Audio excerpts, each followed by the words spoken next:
నమస్తే welcome to the fourth estate నేను దేవులపల్లి అమర్ ఇన్నాళ్ళు విపక్షాన్ని నియమంలో పడేసిన తెలంగాణ అధికార పార్టీ టీఆర్ఎస్ ఇప్పుడు తానే గందరగోళంలో పడిందా ఏ అంశంపైనైనా ఎంతసేపైనా చర్చకు సిద్ధమని చెప్పిన గులాబీ దళం హఠాత్తుగా అసెంబ్లీని వాయిదా వేయించడం దేనికి సంకేతం తన పొరపాట్ల ద్వారా విపక్షానికి టీఆర్ఎస్ చేజేతుల ఆయుధాలు సమకూర్చిందా గులాబీ ముళ్ళు ఇవాల్టి మన డిస్కషన్ టాపిక్ ఇందులో పాల్గొనేందుకు మనతో సీనియర్ పాత్రికేయులు బండారు శ్రీనివాసరావు గారు ఉన్నారు అట్లాగే తెలంగాణ రాష్ట్ర సమితి శాసన సభ్యులు జీవన్ రెడ్డి భారతీయ జనతా పార్టీ మాజీ శాసనసభ్యులు ఎన్ఎం శ్రీనివాసరెడ్డి గారు స్టూడియోలో ఉన్నారు వారితో మాట్లాడదాం కాంగ్రెస్ పక్షాన ఆ పార్టీ శాసనసభ్యులు సంపత్ కుమార్ జాయిన్ అవుతారు మనతో ఈ చర్చలో మీరు కూడా ఈ కార్యక్రమంలో పాల్గొనవచ్చు మీ అభిప్రాయాలు సలహాలు సూచనలు www.sakshi.comలో ఫేస్బుక్లో అయితే facebook.com/sakshi న్యూస్ పేజీలో పోస్ట్ చేయొచ్చు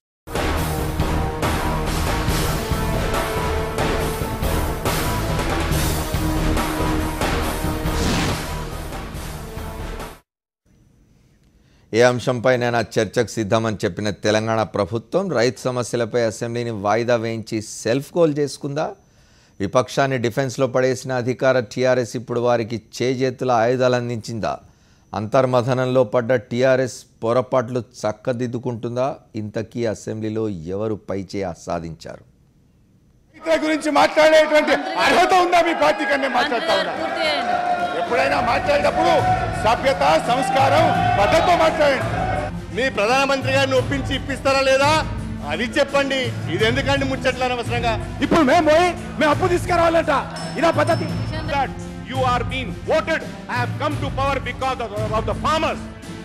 Because of the farmers. और आज आप you are laughing at the farmers.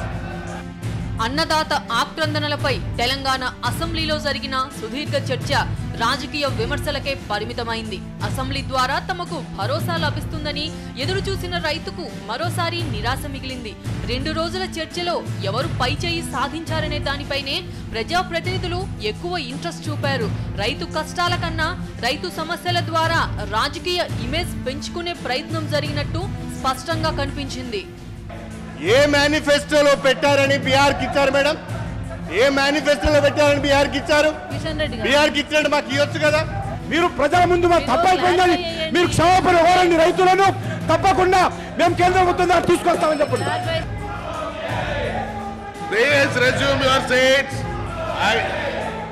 రైతు ఆత్మహత్యలపై తెలంగాణ అసెంబ్లీలో 2 రోజుల పాటు సుదీర్ఘ చర్చ జరిగింది తెలంగాణ తెచ్చుకుంది రైతుల చావులు చూడడానికి కాదని అన్నదాతకు అండగా ప్రభుత్వం ఉంటుందని ముఖ్యమంత్రి కేసీఆర్ భరోసా ఇచ్చారు ఆత్మహత్యలకు పాల్పడ్డ రైతులకిస్తున్న నష్టపరిహారాన్ని జూన్ 2, 2014 నుంచి చెల్లిస్తామని చర్చకు ముందే ప్రభుత్వం ప్రకటించింది అంతేకాదు రుణమాఫీ విషయాన్ని ఒకేసారి చెల్లించే అంశాన్ని సానుభూతితో పరిశీలిస్తామని తెలిపింది ప్రభుత్వం ముందే తన వైఖరి స్పష్టం చేయడంతో విపక్షాలు డిఫెన్స్ లో పడిపోయాయి ప్రభుత్వాన్ని నిలదీస్తామన్న విపక్షం కేవలం సూచనలకే పరిమితమయ్యాయి ఎక్కడా ప్రభుత్వాన్ని కనీసం నిలదీసే ప్రయత్నమూ చేయలేదు విపక్షాల నుంచి మంచి సూచనలు రాకపోవడం నిరాశ కలిగించిందని ముఖ్యమంత్రి కేసీఆర్ అసెంబ్లీలోనే ప్రకటించారు 6.5 గంటల పాటు విపక్షాలు మాట్లాడితే అధికార పక్షం 4.5 గంటలు మాట్లాడింది మీ హయాం అంటూ ఆరోపణలు చేసుకున్నారు తప్ప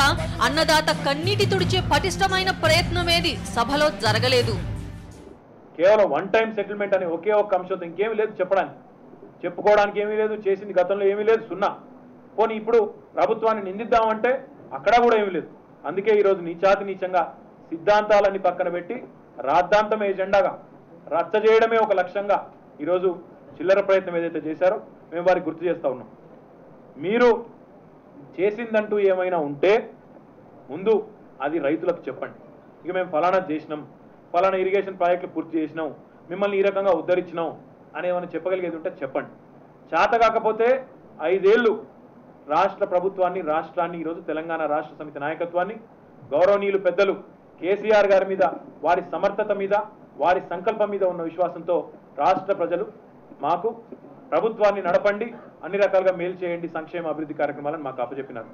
అటు విపక్షం ప్రభుత్వం తప్పించుకునే ప్రయత్నం చేస్తోందని, అర్థాంతరంగా చర్చను ఆపేయడం దేనికి సంకేతమని ప్రశ్నించింది. చాలా చేశామని గొప్పగా చెప్పుకున్న ప్రభుత్వం చర్చకు భయపడి అసెంబ్లీని వాయిదా వేసిందని ఆగ్రహం వ్యక్తం చేసింది. ఏ అంశంపైనైనా రోజులు తరబడి చర్చకు సిద్ధమన్న ప్రభుత్వం రైతు సమస్యలపై మాట్లాడేందుకు ఎందుకు ఆందోళన చెందుతుందని విపక్షం నిలదీసింది. నిన్న అసెంబ్లీలో ముఖ్యమంత్రి గారు మధ్యలో వెళ్ళిపోవడం, ఈ రోజు మేము ఎంతో ఆశతో రైతులకు రుణమాఫీకి సంబంధించి మిగిలిపోయిన 50,000 ఒకడే మేము పోరాటం చేయడానికి వస్తే కనీసం 10 నిమిషాలు కూడా అసెంబ్లీ నడవలేక పారిపోయిన ఈ ప్రభుత్వం రైతు వ్యతిరేక ప్రభుత్వంగా చరిత్రలో నిలిచిపోతుంది. ఇవాళ 5 నిమిషాలకే ఈ యొక్క పార్లమెంటరీ ప్రాక్టీస్ కూడా కరెక్ట్ చేయకుండా సభ వాయిదా సోమవారానికి వేశారు. దీని అర్థమైంది, అయ్యా సభ ఆర్డర్ లేకుంటే ఒక 15 నిమిషాలు, ఒక హాఫ్ అన్ అవర్ మనం ఇవాళ మనం వాయిదా వేయచ్చు, ఇంకొకసారి వాయిదా వేయచ్చు. కానీ 5 నిమిషాలనే ముందే మీరు ప్రీ ప్లాన్డ్గా ఈ సభలో ఎట్లయితే మనం చర్చించవలసి వస్తుంది రైతుల గురించి, అందుకే మనం వెళ్ళిపోవాలని చెప్పి ఆల్రెడీ వాళ్ళు మ్యాచ్ ఫిక్సింగ్ అంటే ఆల్రెడీ వాళ్ళు 12 గంటలకు బంగారు బతుకమ్మ పోస్టర్ రిలీజ్ ఉందని చెప్పి వాళ్ళకి చెప్పుకొని వాళ్ళందరూ నవ్వుతున్నారు. అయ్యా మీరు ఎందుకు వచ్చింది ఇవాళ మేము బంగారు బతుకమ్మ పోస్టర్ రిలీజ్ చేయకపోతున్నాము, ఇవాళ సభ నడవదని వాళ్ళే ముందే డిక్లేర్ చేస్తున్నారు. ఇది చూస్తే ఈ ప్రభుత్వం ఎంత దౌర్భాగ్య పరిస్థితిలో ఉంది. ఈ బంగారు తెలంగాణ కాదు, ఇది ఈ తెలంగాణను మొత్తం నాశనం చేయడానికి ఇలా కూర్చున్నారని మళ్ళొకసారి చెప్తున్నా. రైతులందరినీ కలుపుకొని మేము ఉద్యమం చేస్తాం, రైతుల పక్షాన ఉంటాం, రైతులకు మేలు జరిగే వరకు మేము పోరాటం జరుగుతూ ఉంటుంది. రైతులకు న్యాయం జరగాలని డిమాండ్ పార్టీలకు అతీతంగా అందరం కలిసి వాళ్ళ ప్రభుత్వాన్ని ఒత్తిడి చేస్తే ప్రభుత్వానికి కనివిప్పలేదు.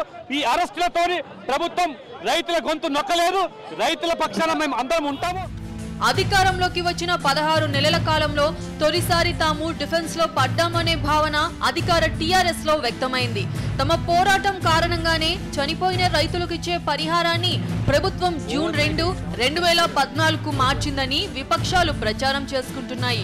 అలాగే రుణమాఫీని ఒకే విడత చేస్తామని ముందే చెప్పుంటే రైతులు ఈనాడు ఇంతగా తల్లడిల్లేవారే కాదని ప్రతిపక్షం భగ్గుమంటున్నాయి. ఈ 2 అంశాల్ని చేజేతులా ప్రతిపక్షానికి అందించామనే వాదన టీఆర్ఎస్ లో వినిపిస్తోంది. అసెంబ్లీలో తెలంగాణ శాసనసభ జరుగుతున్నది. ముఖ్యమంత్రి గారు శాసనసభ సమావేశాలకు ముందు చాలా స్పష్టంగా చెప్పినారు చంద్రశేఖరరావు గారు, ఎన్ని రోజులైనా ప్రతిపక్షం ఎంతకాలం కావాలంటే అంతకాలం సభ నడిపిస్తాం, మాట్లాడతాం, చర్చిస్తాం అని చెప్పినారు. అందరూ సంతోషపడినారు. ఎందుకంటే కంపారిజన్స్ వస్తున్నాయి. ఆంధ్రప్రదేశ్ శాసనసభ వర్షాకాల సమావేశాలు జరిగినాయి ఇటీవల, 5 రోజులకు మాత్రమే పరిమితం చేసినారు. ప్రతిపక్షం ఎంత డిమాండ్ చేసినా, ఎంత రిక్వెస్ట్ చేసినా కూడా 5 రోజులకు మించి పెట్టేది ఆంధ్రప్రదేశ్ శాసనసభ. అట్లాంటిది తెలంగాణ శాసనసభ ఎన్ని రోజులైనా నడుపుదాం, ఎంతైనా చర్చిద్దాం రైతుల సమస్యల మీద అని చెప్పి 2 రోజుల తర్వాత ఇవాళ అసలు సంప్రదాయాలకు విరుద్ధంగా 5 నిమిషాలు సభ జరగగానే 3 రోజుల పాటు వాయిదా వేసుకొని వెళ్ళిపోయినారు. శ్రీనివాసరావు గారు, మీరు చాలాసార్లు అనేక సంవత్సరాలు అసెంబ్లీలు కవర్ చేసినారు. ఏదైనా గందరగోళం ఏర్పడితే శాసనసభలో 10 నిమిషాలు వాయిదా ఇస్తారు, 15 నిమిషాలు వాయిదా ఇస్తారు, అరగంట వాయిదా ఇస్తారు. శ్రీనివాసరెడ్డి గారు, మీరు కూడా శాసనసభలో ఉన్నారు, మీరు శాసనసభలో ఉన్నారు. కానీ రోజంతా కూడా ఒక 10 సార్లు వాయిదా పడ్డ సందర్భాలు కూడా ఉన్నాయి. ఇవాళ దాన్ని ఎట్లా చూస్తారు? ప్రభుత్వం సెల్ఫ్ గోల్ వేసుకుంది అనుకోవాలా?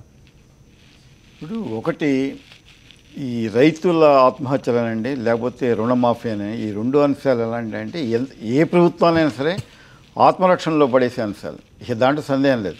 వాడు ఎంత చెప్పినా కూడా అది కన్విన్స్ కాలేని పరిస్థితి ఉంటుంది. చాలా ప్రయత్నం చేశారు. వ్యవసాయ శాఖ మంత్రి గారు చెప్పారు, ముఖ్యమంత్రి గారు చెప్పారు. ఎంత చెప్పినా కూడా ఎక్కడో ఏదో లోటు కనపడుతుంది. ఎందుకంటే అలాంటి అంశాలు అవి. ఇవి ఒకటి, నక్సలైట్లు, ఎన్కౌంటర్లు, తర్వాత మద్య నిషేధం, ఇవి ఏమైనా వచ్చి పడ్డాయనుకోండి, అది ప్రతిపక్షాలది పై చేయడం అనేది ఆటోమేటిక్గా జరిగిపోతుంది. గవర్నమెంట్లు, సర్కారులు ఎంత గొప్పవాడైనా, కాకలు తిరిగిన వాడైనా కూడా పిల్లిగంతు లేక తప్పదు. అది ఈ వ్యవహారం అలాంటిది అనమాట. ఇంకోటి శాసనసభ అట్లా జరిగినట్లేదు లేదు. అది అన్నిటికంటే ఆశ్చర్యం ఏంటంటే, అంతకుముందు అద్భుతమైన ప్రకటన. అసలు అవతల అసెంబ్లీ వాడు కూడా కంగారు పడేట. అంటే 5 రోజులు కాదు, మీరు ఎన్ని రోజులు మాట్లాడితే అన్ని రోజులు, ఎన్ని గంటలు మాట్లాడితే అన్ని గంటలు మాట్లాడతానని ముఖ్యమంత్రి గారు స్వయంగా చెప్పిన మాట, వేరే లెజిస్లేటివ్ అఫైర్స్ మినిస్టర్ చెప్పడం కాదు. చెప్పినప్పుడు ఈ తెలంగాణ అసెంబ్లీ ఒక కొత్త రకంగా సాగబోతుంది అనుకున్నాం. మొదటి రోజు చూసినప్పుడు అది అనిపించింది కూడా. యాక్చువల్గా అక్బరుద్దీన్ వర్సెస్ కేటీఆర్ వచ్చేంత వరకు ఆ సీను అది సడన్గా మొత్తం టర్న్ తీసుకుంది. కానీ అప్పటిదాకా అద్భుతంగా మాట్లాడుకున్నారు మొత్తం ప్రతిపక్షాల వాళ్ళందరూ కూడా. కేటీఆర్ది కూడా ఇట్ వాజ్ అది స్టామ్ ఇన్ ది టీ కాదు, అది కూడా టాలరబుల్, అది లిమిట్స్ ఏం దాటిపోలేదు. మంచిగా అది ఆ మాత్రం ఉరుములు మెరుపులు లేకుండా అసెంబ్లీని మనం ఊహించలేము. కానీ మొత్తం మీద గందరగోళం లేకుండా నడపగలుగుతుంది కొత్త అసెంబ్లీని తెలంగాణ ప్రభుత్వాన్ని అందరూ సంతోషపడ్డారు కూడా. రెండో రోజు కూడా అలానే జరిగింది. కానీ మూడో రోజు జరిగిందే అన్నిటికంటే విచిత్రం ఏంటంటే 5 నిమిషాల్లో వాయిదా వేయాల్సినటువంటి సందర్భం కూడా అక్కడ ఏం కనబడి ప్లాకార్డులు పట్టుకోవడం, గోల చేయటం, అరుపులు కేకలు పెట్టినా కూడా వాయిదా వేసి మళ్ళీ 15 నిమిషాలు అరగంట అని చెప్పి ఒక గంట తర్వాత కలిసి ఏదో కొంచెం మాట్లాడతారు. అలాంటి సందర్భం అది దానికి సంబంధించి కేటీఆర్ గారు ఎవరో తర్వాత మాట్లాడారు. కానీ ఆ కన్విన్సింగ్ రిప్లై కనుక ఇచ్చుంటే ఎందుకు చేయాల్సి వచ్చింది అలా 5 నిమిషాల్లో వాయిదా వేయాల్సిన సందర్భం ఏంటనేది చెప్పున్నట్టయితే బాగుండేది. వాళ్ళకి ఏదో కారణం ఉండే ఉంటుంది కదా. ఇప్పుడు ఓసారి ముఖ్యమంత్రి గారికో లేదా మంత్రులకో ఏదైనా ప్రోగ్రాంలు ఉండొచ్చు, లేకపోతే విదేశీ అతిథులు వచ్చిన సందర్భాలు కూడా ఇలా పోస్ట్పోన్ చేసిన సందర్భాలు ఉన్నాయి. కానీ ఇలా 5 మినిట్స్లో చేయడం వల్లనే బహుశా అంత రప్చరు, వాళ్ళని చివరికి అరెస్ట్ చేసి పట్టుకుపోవాల్సినటువంటి పరిస్థితి వచ్చింది. మీరు అన్నట్టుగా ఆత్మరక్షణలో పడే సందర్భం అయిపోయింది. జీవన్ రెడ్డి గారితో మాట్లాడింది. జీవన్ రెడ్డి గారు ఒక మాట చెప్పండి, ముఖ్యమంత్రి గారు నిజానికి అందరూ సంతోషపడినారు. రైతుల సమస్య మీద ఇంత సుదీర్ఘంగా చర్చ జరుగుతున్నది. ఒకటేమో కాంపెన్సేషన్ 6 లక్షలని జూన్ 2 నుంచి మేము అమలు చేస్తూ ఉన్నారు, చాలా సంతోషించాల్సిన విషయం. రెండవది రుణమాఫీకి సంబంధించి కూడా మిగిలిన 50% కూడా ఒకేసారి ఇవ్వడానికి మేము ప్రయత్నం చేస్తామని సానుకూలమైన మాటలు మాట్లాడి ఈరోజు ఎందుకు మూడో రోజున 5 నిమిషాలకి వాయిదా వేసుకొని వెళ్ళిపోవాల్సి వచ్చింది? మీ మీద విమర్శ ఏమిటి అని అంటే మీకు వేరే కార్యక్రమాలు మీ ప్రభుత్వానికి బయటనే కాబట్టి 3 రోజుల కోసం వాయిదా వేసుకొని వెళ్ళిపోయినారు. రైతు సమస్యల మీద అనేక సందర్భాలు మనం చూసినాం. వాయిదాలు వేయడం అనేది రోజంతా 10 నిమిషాలు వాయిదా పడ్డ సందర్భాలనే. ఇవాళ ప్రారంభమైన తొలి 10 నిమిషాల్లోనే 3 రోజుల కోసం వాయిదా వేసుకొని ఎందుకు వెళ్ళిపోయినట్టు? లేదండి, ఇప్పుడు అమర్ గారు 3 రోజులు రేపు వెళ్ళి ఉన్నాము. జనరల్గా హాలిడేస్ ముందే ఉన్నాయి. ఇవాళ మొత్తం నడపాల్సి ఈ రోజు మేము సిద్ధంగా ఉన్నాం. మేమేమన్నామంటే ప్రతిపక్షాలకు ఒక విజ్ఞప్తి చేసినాం. దాదాపుగా ఈ రాష్ట్రంలో 75% ప్రజలు వ్యవసాయంపై ఆధారపడినారు. ఆ రైతుల కష్టాల మీద, ఆ రైతుల ఆత్మహత్యల మీద ఎన్ని గంటలైనా, ఎన్ని రోజులైనా, ఎన్ని రాత్రులైనా మీరు చెప్పినట్టుగా మేము చెప్పిన మాట వాస్తవం, మేము కాదనట్లేదు. మొన్న చూడండి, కాంగ్రెస్ దాదాపు 1:20 మాట్లాడింది.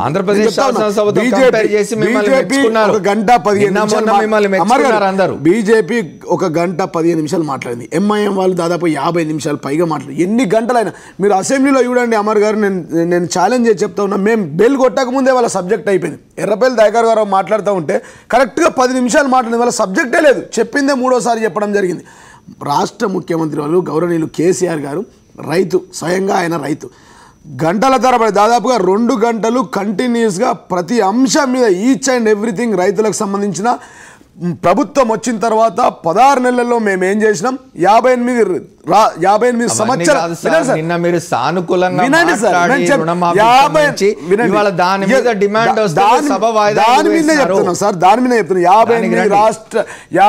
సంవత్సరాల్లో సమైక్య రాష్ట్రంలో ఏ విధంగా రైతుల పట్ల ఆ పార్టీలు స్పందించినాయి, ఇలా మేము 16 నెలల్లో ఏ విధంగా స్పందించాము చాలా స్పష్టంగా కూలంకుషంగా విశదీకరించి చెప్తా ఉంటే, మేము చర్చ చేద్దాం, చర్చకు సిద్ధం అంటే వాళ్ళు రచ్చ చేస్తూ ఉన్నారు.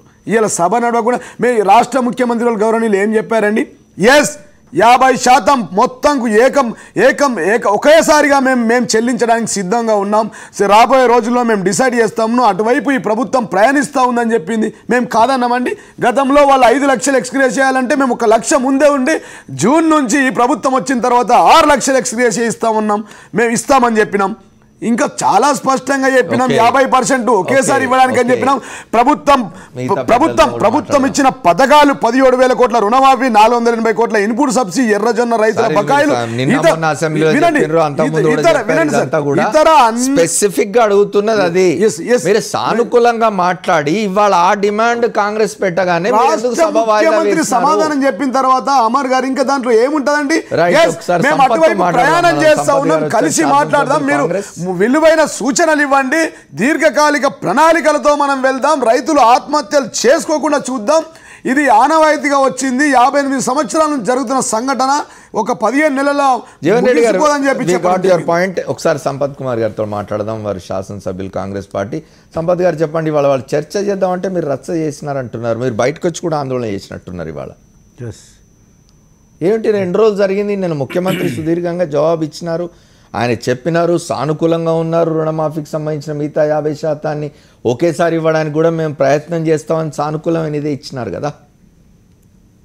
అమర్ గారు చెప్పండి. గత 15 నెలల క్రితం జరిగినటువంటి ఎన్నికల్లో టీఆర్ఎస్ పార్టీ మేనిఫెస్టోలో స్పష్టంగా 1 లక్ష వరకు రైతు రుణాలని మాఫీ ఇవన్నీ మాట్లాడినాం సంపత్ గారు. అయితే మనం ఈ 2 రోజుల విషయాలు మాట్లాడుతున్నాం. మొన్న సజావుగా సాగిన సభ ఇవాళ 5-10 నిమిషాలకే 3 రోజుల పాటు వాయిదా వేసి వెళ్ళిపోవాల్సిన పరిస్థితి ఎందుకు వచ్చింది? మీరు ఎందుకంత ప్రొవోక్ చేసినారు అధికార పక్షాన్ని సభ నడవనీయకుండా? మీరు కానీ రాజకీయ పార్టీగా నేను ఏం మాట్లాడినా కానీ ప్రజలకు కానీ యావత్ తెలంగాణ సమాజానికి కానీ న్యూట్రల్ మేధావులు లాంటి మీలాంటి వారికి కానీ మా గుండె మీద చేసుకుంటే ఎవరు ప్రొవోక్ చేసినారు, ఎవరు పారిపోయినారు, ఎవరు సమాధానం చెప్పలేని పరిస్థితులు ఉన్నారు, ఎవరు డొంకలు తిరుగుడు ఉపన్యాసాలతో కాలం వెళ్ళబుచ్చడానికి ప్రయత్నం చేసినారు అనేది క్లియర్గా కనబడతా ఉంది.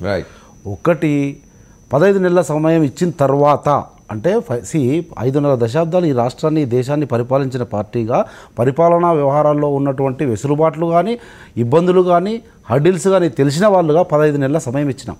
ఎన్నికల్లో ఇచ్చిన హామీ 1 టైం సెటిల్మెంట్ ₹1,00,000 చేస్తామన్నారు. 15 నెలలు సమయం ఇచ్చిన తర్వాత కూడా మీకున్నటువంటి టెక్నికాలిటీస్ ఫైనాన్షియల్ ఆస్పెక్ట్లో మీకు ఎంత కావాలంటే అంత ఎక్సర్సైజ్ చేసిన తర్వాత ఇప్పుడైనా తీసుకోవాల్సింది తీసుకోలేదు. ఇప్పటికి కూడా మేము అడగడానికి కారణం ఏంటంటే మీరు తీసుకున్నటువంటి అనాలోచిత నిర్ణయం వల్ల వాళ్ళకి ఇచ్చినటువంటి హామీని నెరవేర్చకపోవడం వల్ల అప్పులు ఎక్కువయ్యి గందరగోళమైనటువంటి లోపభూయిష్టమైనటువంటి రుణమాఫీ వల్ల వందల మంది ఆత్మహత్యలు చేసుకుంటా ఉన్నారు. ఈరోజు సమాజంలో పెద్ద వ్యవస్థ పెద్ద సెగ్మెంట్ ఏంటంటే అగ్రికల్చర్ సెగ్మెంటు, రైతులు, వ్యవసాయము ఈరోజు కరువు విలయతాండవం చేస్తూ ఉంది. ఆ దిశగా ఎటువంటి ప్రయత్నము చేయకుండా మీ దగ్గర ఉన్నటువంటి వ్యవస్థలను అంటే రుణమాఫీ చేయకపోవడం వలన ఈ ఆత్మహత్యలు జరిగినాయి కనుక ఇంత పెద్ద ఎత్తున ఆత్మహత్యలు జరిగితే ఇప్పటికైనా మిగిలిన 50% ఏకమొత్తంగా 1 టైం సెటిల్మెంట్ చేయండి.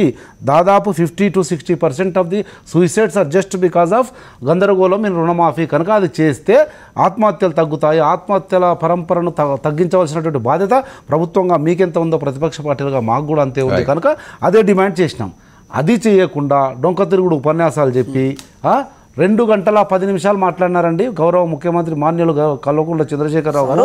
దాంట్లో ఒక్క మాట ఆత్మహత్యలు చేసుకుంటున్నటువంటి వాళ్లకు ఆత్మహత్యల నివారణ కొరకు ఈ చర్యలు తీసుకుంటున్నాం. అరే ఇరిగేషన్ మీరు అన్నట్లు విసుకుంటారు. ఇప్పుడే చెప్తారు 15 నెలలు మాట్లాడినా వద్దు సంపద గారు అని ఎట్లయితే అంటున్నారో ఇరిగేషన్ గురించి కానీ లేకపోతే rice bowl of Telangana, seed bowl of Telangana ఎన్నో కన్నమ్మ కథలు చెప్పి మా చెవులలో రక్తం కారుతున్నాయి. కానీ తెలంగాణ రైతులకు మాత్రం గుండె నిబ్బరమో మానసిక ధైర్యాన్నో ఇచ్చే ప్రయత్నం చేయలేదు ముఖ్యమంత్రి కనుకనే మేము ప్రశ్నించినాం. ఆ ప్రశ్నించడానికి ఒక రోజు అయిపోయింది. ఓకే, నెక్స్ట్ డే ఈరోజు 5-10 నిమిషాలు మీకు తెలుసు కదండి పార్లమెంటరీ సిస్టమ్, పార్లమెంటు కానీ అసెంబ్లీ కానీ ఈవెన్ కింద జడ్పీ కానీ మండల సమావేశం కానీ గ్రామ పంచాయతీ సమావేశం కానీ ఒక అర్ధగంట డిస్టర్బ్ అవుతుంది, మళ్ళీ పిలుస్తారు, మళ్ళీ ఒక అర్ధగంట అయితే డిస్టర్బ్ అవుతుంది. అట్లా 2-3 సార్లు అయితే చేతిలో అంటే కంట్రోల్ చేసేలేని పరిస్థితులు అట్లా చేయాలి. అదుపులో లేదు అనుకున్నప్పుడు వాయిదా పడుతుంది కానీ లేకపోతే స్వల్ప వాయిదాలతో సభను నడిపించాలి, సభాపతి చేస్తారు. అటువంటిది 3 రోజులు తర్వాత ఈ రోజు 4 రోజులు చేసినారంటే సమాధానం లేదు. ఎంతసేపు శాసనసభలో చర్చ జరిగితే అంత డొల్లతనం బయట పడుతుంది. అంత రైతు వ్యతిరేక ఎదుర్కోవాల్సిందే కదా అధికార పక్షం వచ్చే సోమవారం కదండి 2019 జూన్ వరకు ఎదుర్కొంటూనే ఉంటారు, ఎదురిస్తూనే ఉంటాం రైతుల కొరకు. అది నిరాటంగా కొనసాగుతుంది. మాజీ శాసనసభ్యులు సమాధానం లేక తప్పించుకోవడానికి కేంద్ర ప్రభుత్వం ప్రస్తావన కూడా చాలా సార్లు వచ్చింది, రుణమాఫీకి సంబంధించి మాకు సాయం అందించవచ్చు కదా అన్నారు. ఒక షార్ట్ బ్రేక్ తీసుకొని వస్తా.